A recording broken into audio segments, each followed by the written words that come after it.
George Price has been called the founding father of Belize and a man of the people. His life is under the spotlight in a new biography by Godfrey Smith. It's been launched here at the Institute of Commonwealth and Latin American Studies in London. I felt that for a man with such towering achievements, his life was hardly as well known as it should have been. Godfrey, what kind of man was George Price? A man of singular vision, focused on working to take the people of Belize first to self-government, then independence, and of course known by most Belizeans as a father of the Belizean nation and a hero.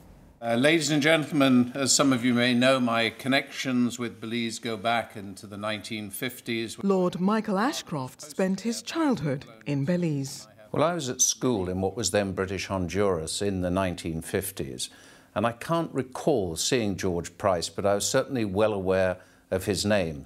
But it was in 1982 that I was introduced to him by the then British High Commissioner John Crosbie.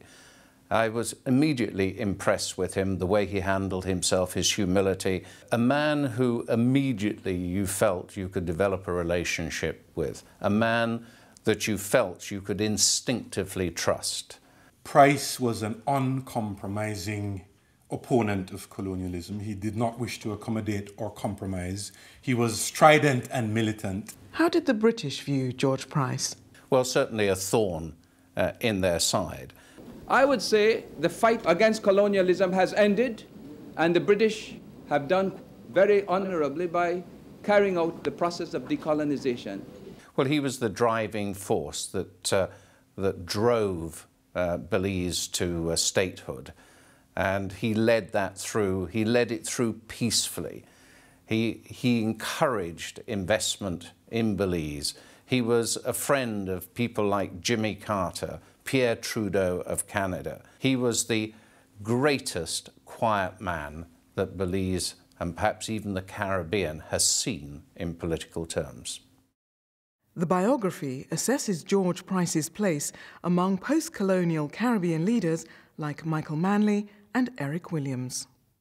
I would say that Price quite easily ranks among the great leaders of the Caribbean, revolutionizing access to education, revolutionizing access to land.